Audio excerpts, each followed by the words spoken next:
Alors, bonsoir tout le monde pour ceux et celles qui sont avec nous en direct via notre plateforme YouTube. C'est un de nos derniers rendez-vous, dans cette formule-là, parce qu'on va revenir sous peu. On n'arrête pas avec BBN Soccer. On va prendre une pause avec MLS 24/7 que on aurait dû revenir mercredi. Les 3 prochains mercredis, on tombe dans le temps des fêtes, donc on va se donner un break. On va se donner un break et on va revenir. On va revenir tout de suite après la pause du temps des fêtes. Et pour ce qui est du podcast Soccer Bleu, Blanc, Noir, ben, on va poursuivre. On va être là dans les autres dimanches. Vous allez voir, on va vous accompagner, mais on est dans les derniers droits de cette formule actuelle-là. Vous l'avez sans doute vu sur les réseaux sociaux. On va essayer de reprendre notre formule d'abonnement à partir de janvier prochain. Donc, tout ça est maintenant en ligne au bbnsoccer.com. Vous pouvez visiter ça, mais vous allez entendre parler de toute façon de tout ça et de comment on va l'amalgamer dans les prochains jours. Donc, je voulais vous souhaiter la plus cordiale des bienvenues. On regarde-tu ensemble le plan de match? C'est quoi le plan de match de ce soir? On va se parler de Montréal qui affronte Toronto. Montréal qui affronte Toronto au championnat canadien. C'est sûr qu'on va se parler de tout ça dans les prochains instants. On va se parler de Martinez et de Ryan Edwards. Pourquoi ces deux-là? Ben, on va le voir. On va le voir. On va s'en parler. Et également, on va se parler de Yankov. On va se parler de Coccaro. Je vous avais dit, hein, dans les derniers balados, il y a encore trop d'attaquants. Il y a encore trop d'attaquants chez le CF Montréal et visiblement, on tente d'éliminer, d'enrayer, appelez-le comme vous voulez, mais on tente d'effacer les traces du passage d'Olivier Renard. Hein. Ça ressemble à ça. Ça ressemble à ça beaucoup. Donc, on va regarder tout ça ensemble dans la prochaine demi-heure. Alors, j'espère que vous allez bien. J'espère que vous êtes en forme. Bienvenue dans votre podcast Soccer Bleu. Hey, Jeff est avec vous autres. On va se ramener de même si ça vous tente. Oh oui, monsieur. Oh oui, monsieur. Hey, Montréal. Montréal-Toronto. On va commencer par ça, si vous le voulez bien. Montréal qui affronte Toronto au championnat canadien en première ronde. Première ronde du championnat canadien. Ça va-tu être intéressant? Ça va-tu être plate? Moi, pour vrai, je suis content. Je suis content que ce soit autre chose que Forge. Il était temps. Il était temps qu'on prenne autre chose. Mais là, si on gagne, si on bat Toronto, ben là, on va repogner Forge. Du moins, il y a des bonnes chances. Ça pourrait ressembler à ça pour le second tour. Mais quoi qu'il en soit, c'est un match qui sera présenté à Toronto. On change la formule à toutes les années. Ça devient difficile de comprendre qui va être local, qui va être euh, sur la route. Mais la méthode 2025 pour fixer qui sera local, qui sera, c'est le top 10. Le top 10 de la CONCACAF, euh, des équipes canadiennes. Montréal a fini troisième. Montréal s'est incliné face à Toronto la saison dernière au championnat canadien. Toronto est devant Montréal au classement du championnat canadien. Euh, c'est un peu ça. Il y a un net avantage. Il y a un net avantage à jouer dans l'Ouest, Vancouver FC, qui bénéficie peut-être d'un parcours un peu plus facile. On le voit, ils sont sur une strike de 3 victoires d'affilée et je pense que la formule actuelle avantage la formation de l'Ouest canadien.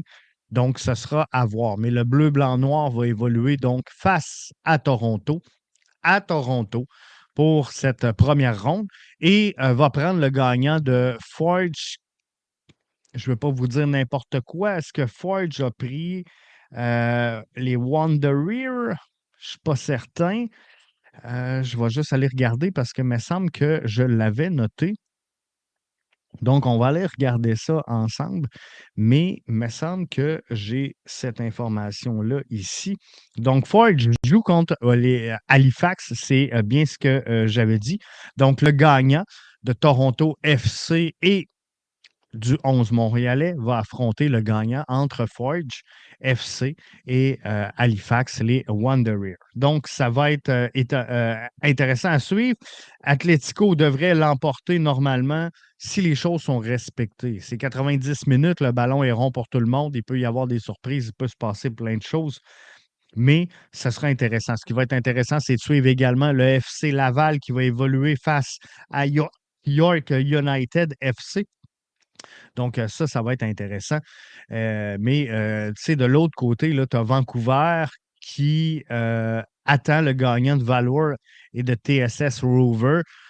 Ça ne sera pas normalement un gros match. Donc, ils attendent là avant de tomber en demi-finale, fort possiblement. Donc, ça ne sera pas un gros match, mais ça va être là. Je voulais qu'on se parle également.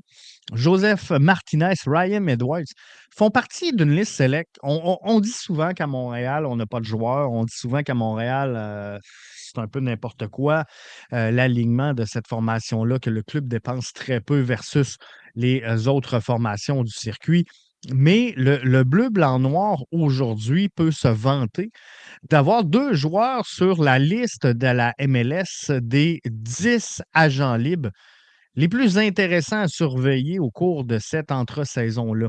Donc, ça va être vraiment intéressant de surveiller tout ça et de voir comment les choses vont évoluer pour l'Impact de Montréal. Mais Joseph Martinez, Ryan Edwards sont sur la liste du top 10 des joueurs les plus intéressants de cette entre-saison. Du moins, les joueurs sur lesquels on doit garder les yeux. Si on regarde ces 10 joueurs-là, outre Martinez et Ryan Edwards, on parle de Jérémy et Bobis. 60 buts, 18 passes en 198 matchs. Lui qui était avec les Quakes de San Jose. Albert Rousnak des Sounders de Seattle, 80 passes clés en 2024, plus de 2500 minutes de jouer dans ces 4 dernières saisons.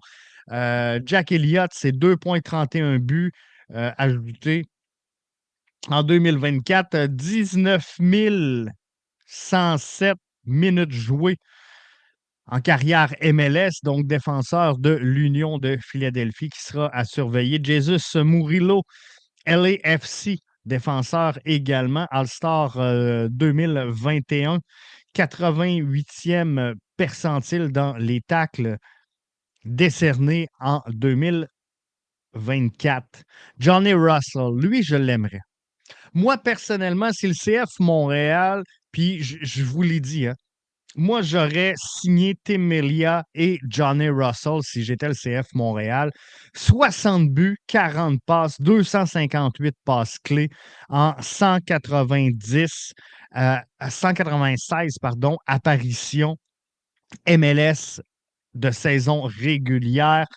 Euh, je l'essayerai. Je l'essayerai. Moi, je pense qu'il pourrait prendre la place de Joseph Martinez adéquatement. Et Johnny Russell, même si ce n'est pas le préféré de plusieurs, même si ce n'est pas cette fameuse grosse signature, moi, je pense que le CF Montréal doit se tourner vers des joueurs qui, de un, sont capables de jouer au soccer, de deux, mettent la balle dans le filet, mais principalement des joueurs. Et je veux votre avis. Il y a des gens qui sont là en direct avec nous. Je prends le temps de vous saluer. Gênez-vous pas de nous mettre dans la salle de clavardage votre vision des choses, mais Johnny Russell, pour moi, devient un candidat intéressant pour le CF Montréal. Fafa Picault des Vancouver Whitecaps fait également partie de cette liste des 10 joueurs à garder sous les yeux dans les agents libres de la MLS. Brendan Servania, milieu de terrain du côté de Toronto, avec l'ennemi. Avec l'ennemi. Ça va être intéressant de voir où il pourrait aboutir. Est-ce que ça ferait un bon fit avec Marshall Ruthie? Est-ce que ça serait un fit intéressant avec Marshall Ruthie? Peut-être que oui. Il se remet d'une grosse blessure lui aussi.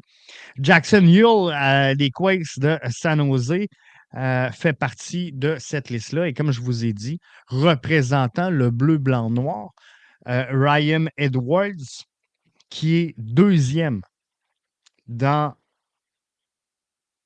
les passes clés pour le CF Montréal pour la saison 2024. Et Joseph Martinez, c'est lui qui a l'idée l'offensive. C'est lui le meilleur attaquant du bleu, blanc, noir en 2024. Il a marqué 11 buts, il a récolté 3 passes et il n'a pas joué toute la saison. Il n'a pas joué toute la saison. Donc, quel joueur intéressant. Mais moi, je vous le dis, le CF Montréal s'apprête à faire deux choses. Un, tourner la page sur l'ère Olivier Renard, puisqu'on le voit là. Il y a des rumeurs sur Yankov, il y a des rumeurs sur Coccaro. Coccaro a été laissé non protégé par la direction du montréalaise lors du repêchage de San Diego. Coccaro, visiblement, est sur le départ.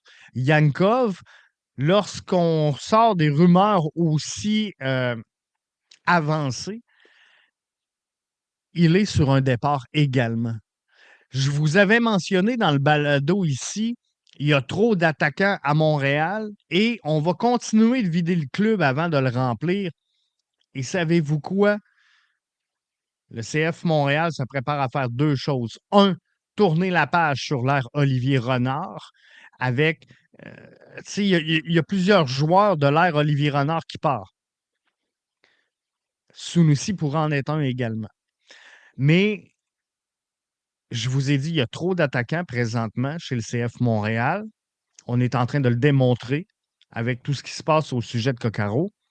Et moi, ce que je trouve encourageant dans tout ça, c'est que le CF Montréal, au moment où on se parle, au 15 décembre 2024, a déjà une latitude incroyable pour bouger en vue de la saison prochaine. Et là, savez-vous quoi? Si on se départit du côté du 11 montréalais de Yankov, si on se départit de Coccaro, on va se donner une marge de manœuvre incroyable. Incroyable chez le CF Montréal pour faire des acquisitions qui vont pouvoir changer ce club-là. Tantôt, je vous parlais d'un Johnny Russell. Je vous parlais d'un Tim Melia devant le filet. Imaginez comment juste ces deux joueurs-là peuvent venir changer le visage de notre formation. On sait que Logan Ketterer ne sera pas de retour. On sera à la recherche de un, peut-être deux gardiens de but. De plus en plus dans la MLS, on voit arriver des formations à trois gardiens. Donc, c'est sûr qu'éventuellement, on va se tourner vers là. On va se tourner vers là, mais pour l'instant, je crois que le CF Montréal va se contenter d'y aller de l'avant avec trois gardiens de but pour la saison 2025. Moi, c'est ce que je vois. Mais il en faudra un. Et si je regarde, on va revenir, si vous le voulez bien, à, à la formation du CF Montréal. Au moment où on se parle, Euh, Alvarez, Waterman, Campbell, il manque du monde en défensive. Hein. On a zéro profondeur. Le CF Montréal, je vous le rappelle, possède la pire fiche défensive de son histoire. Et je le sais que vous voulez qu'on compte des buts. Je le sais que vous voulez qu'on mette des attaquants dans cette formation-là.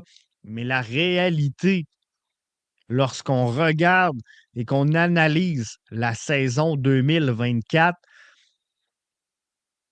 les Montréalais se sont fait défoncer tout au long de la saison. Et c'était des moments clés. Parce que rarement, on a eu des matchs serrés. Alors, oui, le bleu, blanc, noir a sa pire fiche concédant 64 buts dans cette saison-là, mais souvent, on a été déclassé. L'organisation défensive de cette équipe-là s'est facilement effondrée la saison dernière. Donc, c'est signe que quoi? C'est signe qu'il manque d'expérience au sein de cette ligne-là.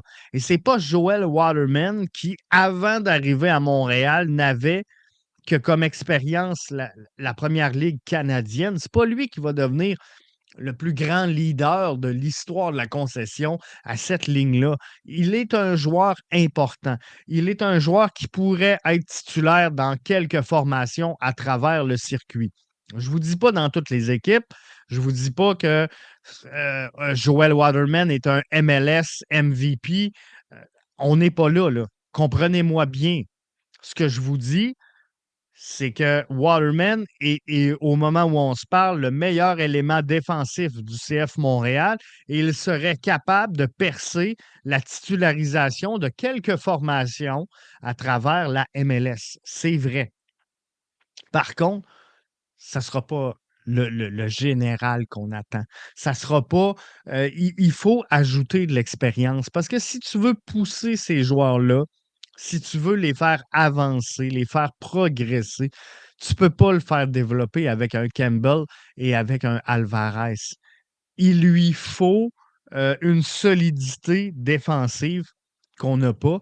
Et cette réalité-là, gang, elle est vraie sur toutes les lignes du terrain.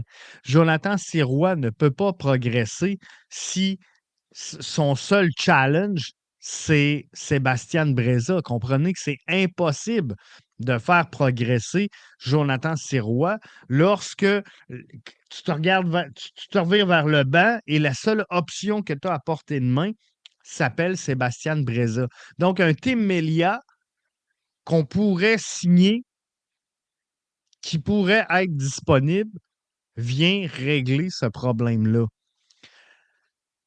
Sur le milieu de terrain, Samuel Piette, Nathan Saliba, on a Biello qui peut venir prendre la relève. C'est trop peu. C'est trop peu pour l'organisation et pour ce qu'on veut faire comme style de jeu. On veut posséder le ballon, on veut jouer vers l'avant. Avez-vous vu la construction dans l'axe? Si vous avez écouté la grande finale de la MLS opposant le LA Galaxy au New York Red Bull, avez-vous vu comment on a joué le centre dès le début de la rencontre du côté du LA Galaxy? La passe à Pencil qui conduit au premier but, on était à 2 minutes du début du match. Elle est incroyable. On n'a pas cette force-là au milieu de terrain, ce qui fait qu'on surexploite nos deux joueurs de couloir qui seront Pierce sans profondeur puisqu'on s'est départi de Ryan Edwards, puisqu'on s'est départi de la Lapalainen, on aura donc Tom Pierce d'un côté et on aura Marshall Routy de l'autre qui pourra compter sur l'appui de Bougaille. Donc ça, on est un peu mieux du côté droit. Mais Pierce, très peu de support, même si on négocie avec Jabang, même si, comprenez-vous, c'est faible. Clark, Duke, c'était ça la saison dernière. On peut compter sur un Opoku. Je crois qu'on est sur un départ avec Yankov. Donc, il faudra un milieu créateur. On n'aura pas le choix. Et en attaque, Sunusi Vilsain, ce n'est pas suffisant. Visiblement, Coccaro, je pense qu'il n'est pas dans les plans du CF Montréal. Donc, il faudra trouver une alternative. Mais ce qui me réjouit, je vais le dire comme ça, ce qui me réjouit, c'est que le CF Montréal n'a pas les deux mains liées comme ça, comme c'était le cas dans le passé. Parce que là, on a le départ de Joseph Martinez. On a le départ de Victor Wanyama. On a le départ de plusieurs joueurs qui ont été non renouvelés ou les options n'ont pas été activées. Alors, ça donne une marge de manœuvre qui est incroyable. Mais pour gagner en MLS, ça prend des joueurs d'expérience dans ton mix. Que le CF Montréal ait des projets, que le CF Montréal veuille profiter de vendre des joueurs et de les utiliser comme tremplin, j'ai zéro problème avec la formule. J'ai zéro problème avec la formule, mais il faut quand même que tu donnes un anan à tes partisans qui sont là, qui te soutiennent, qui t'encouragent, qui te supportent et qui veulent quoi? Qui veulent voir une équipe se donner et performer. Les fans du CF Montréal ne réclament pas que cette équipe-là gagne 34 matchs par année, qu'elle finisse premier. On n'est pas là. On veut avoir une chance de rivaliser sur le terrain à tous les matchs. Une équipe qui va mouiller le maillot, comme on dit, mais pour ça, il faut des joueurs d'expérience. Il faut des joueurs de caractère. Il faut des joueurs de 30 ans et plus. Est-ce qu'on regarde, est-ce qu'on regarde la composition? La composition de certaines formations à travers le circuit. Il me semble que j'ai ça à quelque part ici. Est-ce que j'ai gardé ça? Est-ce que j'ai gardé ça? Non, je ne l'ai pas. Mais il y a des. On va regarder la formation du LAFC. On va regarder ensemble la formation du LA Galaxy, pardon, le LA Galaxy qui l'a emporté. On va aller voir le line-up de cette formation-là. Du rooster du LA Galaxy 2024. C'est quoi cette formation-là? Et on va regarder, est-ce qu'il y a des joueurs, est-ce qu'il y a des joueurs de plus de 30 ans dans cette formation-là? Je vous ai dit, l'expérience fait gagner des matchs. Selon moi, il faut 6 à 7 joueurs expérimentés. Donc, 6 à 7 joueurs dans le mix. Je ne parle pas de titulaires sur le terrain. Je parle de joueurs présents pour être là et supporter la formation. À LA Galaxy, pour la saison 2024, John McCarthy, devant le filet, 32 ans. On en a un de plus de 30 ans. Devant, sur le terrain, en défensive, Martin Caceres, il y a 15 apparitions. On ne parle pas de joueurs qui ont joué tous les matchs. Mais l'Uruguayen, 37 ans, a joué 15 apparitions avec l'équipe. Maya Yoshida, défenseur également de cette formation-là, 36 ans. Il a joué 39 matchs. 39 matchs. Quand je vous dis qu'il faut ajouter de l'expérience sur chacune des lignes, Yoshida, Caceres, McCarthy, Marco Reus. Marco Reus a eu, malgré ses 11 apparitions, un rôle hyper important pour mener le LA Galaxy à soulever la MLS Cup 2024. Marco Reus est âgé de 35 ans. Brugman, Gaston, milieu de terrain également, 27 apparitions. Il n'a pas joué tous les matchs. Il a 32 ans. Zavaleta, 32 ans, 5 apparitions. Il en a joué très peu. Il en a joué 5 apparitions. Pas 5 matchs, 5 apparitions. Mickey Yaman, 30 ans, défenseur également, 38 apparitions. Il a joué presque tous les matchs. Mais voyez-vous, on gagne avec la défensive. Je vous ai dit, le CF Montréal a un problème défensif. 64 buts concédés. La pire récolte, ou en tout cas, c'est pas une récolte parce qu'on les a concédés, mais la pire fiche depuis son entrée en MLS pour le CF Montréal. Il faut de l'expérience. Quoi que vous en dites, quoi que vous en pensez, la réalité, ben, elle est là. Et il y a des joueurs qui ne sont pas des recrues qui ont fait en sorte que cette équipe-là a pu progresser cette année.